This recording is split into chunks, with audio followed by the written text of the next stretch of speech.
यानंतर बातमी आहे राष्ट्रवादी संदर्भातली। राष्ट्रवादी काँग्रेस पक्षाचं नवीन संविधान पक्षाचा कणा म्हणून ओळखलं जाणार।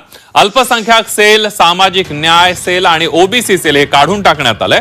जुन्या एकत्रित राष्ट्रवादी काँग्रेस पक्षाच्या संविधानात जवळपास 7 फ्रंटल सेल हे नमूद होते। आता काही दिवसांपूर्वी राष्ट्रवादी काँग्रेस पक्षाच्या संविधानात जे बदल करण्यात आलेले आहेत त्यामध्ये युवक, विद्यार्थी, महिला आणि सेवा दल याच सेल असतील आणि त्याचा उल्लेख असल्याचं पाहायला मिळत आहे।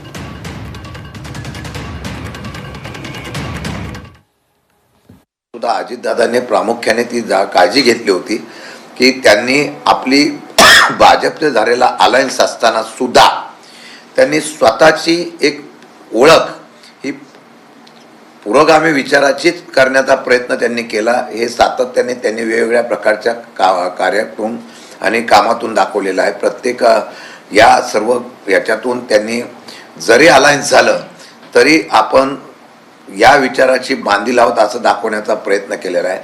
अजितदादा गेल्यानंतर मला वाटतं या घटनेमध्ये बदल करणं म्हणजे भाजपच्या विचाराशी असलेली जुळवणूक करण्याचा प्रयत्न होतो का अशा प्रकारची चर्चा किंवा शंका येते। मला वाटतं की पक्षाने त्याचा खुलासा त्यांच्या केला तर बरं होईल।